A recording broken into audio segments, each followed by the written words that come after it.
নদী জোয়ারে ভেসে নদীর উপরে উঠে পড়েছিল। সে খুবই ছোট ছিল যে সাঁতার কেটে তার মায়ের কাছে ফিরে যেতে পারত এবং একা একা বনে যেতে ভয় পেত। নদীতে ভাটা পড়ার কারণে সে জঙ্গলের মধ্যে একটি ছোট্ট ডোবায় আটকা পড়ে। নদীতে ভাটা পড়ার কারণে আমি এখানে আটকা পড়ে গেলাম। আমার মা, আমি বাড়িতে ফিরবো কিভাবে? সে সাহায্যের জন্য চারপাশে তাকালো। তারপরে দেখতে পেল একটি দুষ্টু শিয়াল এবং একটি হিংস্র বাঘ তার কাছে আসছে। ওরে বাবা, এসব কারা? আমার প্রাণে মারবে না তো? শুনেছি বাঘেরা অনেক হিংস্র হয় আর শিয়ালেরা অনেক চালাক হয়। আমাকে সতর্ক থাকতে হবে।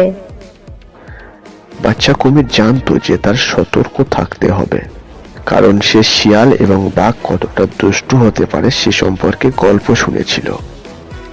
শিয়াল কুমিরের বাচ্চার দিকে তাকিয়ে বাঘের কাছে বলল, আরে বাঘ মামা, সকাল সকাল মেঘনা সাইতে জল, কচি কুমিরের বাচ্চা দেখলে আমার জিভে জল চলে আসে। ভাগ্নে, তুই জানিস আমি একটু কচি মাংস খেতে বেশি ভালোবাসি। মামা, তুমি কোনো চিন্তা করো না, শুধু দেখতে থাকো কেউ আসছে কিনা, বাকি কাজটা আমি করছি।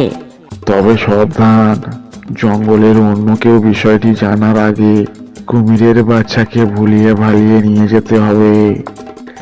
এই বলে শিয়াল কুমিরের খুবই কাছে চলে আসে আর বলতে থাকে, ছোট্ট কুমির, তুমি এখানে একা একা কি করছো? তুমি কি হারিয়ে গেছো?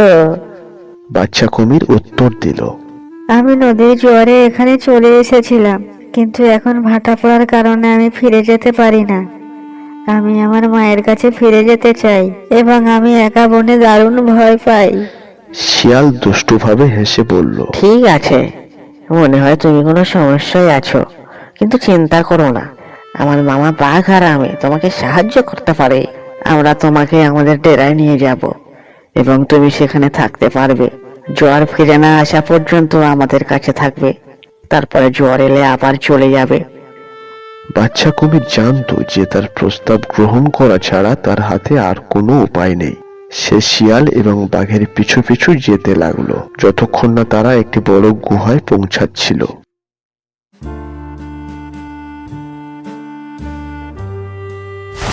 যখন গুহার মধ্যে প্রবেশ করে তখন কুমিরের বাচ্চা লক্ষ্য করে যে দেওয়ালগুলিতে আঁচড়ে ঢেকে আছে এবং মেঝে হাড় দিয়ে ঢেকে আছে।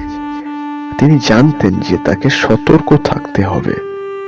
তুমি এখানে নিশ্চিন্তায় থাকো, হ্যাঁ, আমরা খাবারের খোঁজে গেলাম। দুষ্টু শিয়াল ও হিংস্র বাঘ কুমির ছানাকে একা রেখে ফন্দি করে শিকারে চলে গেল। বাচ্চা কুমির খুবই একাকী এবং ভয় পেয়েছিল। তার ইচ্ছায় সে কখনো নদী ছেড়ে উপরে উঠে আসেনি। আরে ভাগ্নে, কুমিরের বাচ্চাটা যদি পালিয়ে যায়? পালিয়ে যাবে? ওকে এই জঙ্গলে কাউকে চিনে না জানে। ভাগ্নে, যদি পালিয়ে যায় তাহলে তোকেই চিবিয়ে খাবো আমি। আমরা তো পারলে ওকে সেখানে চিবিয়ে খেয়ে ফেলতে পারতাম। আরে মামা, তাহলে তো চিৎকার করবে, তাতে জঙ্গলের কোনো প্রাণীর কানে উঠবে। তারপরে মহারাজ শুনলে কি হবে জানো? আমাদের জঙ্গল ছাড়া করবে। তাতে কি ভালো হবে? তাহলে তুই যা, ওকে ভালোবেসে ডেকে নিয়ে আয়। একটা নিরাপদ জায়গা আমার জানা আছে, সেখানে বসে মজা করে খাবো। কিন্তু মামা, রাতে হলে ভালো হতো। আর কোনো কথা নয়, যেটা বললাম সেটা কর, যা। কিছু হলে তবে সামলাবে, বলে দিলাম।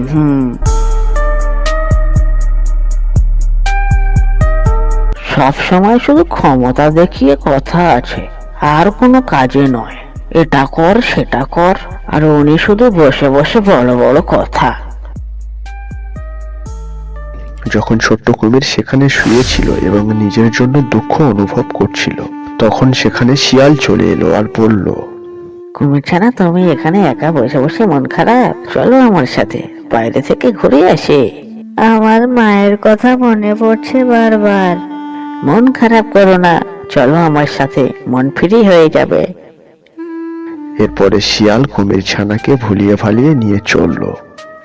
এই বাঘ আর দুষ্টু শিয়ালকে দেখে আমার মোটেও ভালো মনে হচ্ছে না। যাই হোক, আমার খুবই সতর্ক থাকতে হবে। এটা তো অনেক ঘন জঙ্গল, চারিদিকে গাছপালা ভরা, আমার খুবই ভয় করছে।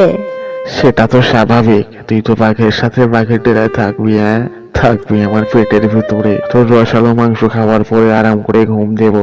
তাহলে তোমরা আমাকে মিথ্যা বলেছিলে? বাঘের কথা শুনে কুমির ছানার তো ভয়ে তো থরথর কাঁপ এসে গেল, আর সে কান্না করছিল। তখনই একটি মৃদু গর্জন শব্দ শুনতে পেল। সে মুখ তুলে তাকালো এবং তার সামনে একটি বিশাল হাতি দাঁড়িয়ে আছে। হাতি তাকে জিজ্ঞাসা করলো, তুমি ভয় পেও না। কুমির বাচ্চা হাতির কাছে তার পরিস্থিতি ব্যাখ্যা করছিল, যেটি খুবই দয়ালু এবং সহানুভূতিশীল ছিল। তখনই দুষ্টু শিয়াল ও হিংস্র বাঘ সেখান থেকে পালিয়ে গেল। হাতি তাকে নদীতে ফিরে আসার পথ খুঁজে পেতে সাহায্য করার প্রতিশ্রুতি দেয়। ভয় পেও না তুমি, আমি তোমার মায়ের কাছে নিয়ে যাব। বাচ্চা কুমির আনন্দিত হয়ে বনের মধ্য দিয়ে হাতির পিছু নিল। তারা দীর্ঘক্ষণ হেঁটে একটি নদীর ধারে এলো। বাচ্চা কুমির সঙ্গে সঙ্গে জায়গাটি চিনতে পেরে নদীতে ঝাঁপ দেয়। সাথে মায়ের কাছে যেতেই সে পিছনে ফিরে দেখলো হাতি মাথা নেড়ে বিদায় নিচ্ছে। বাচ্চা কুমির জানতো যে হাতি তাকে যে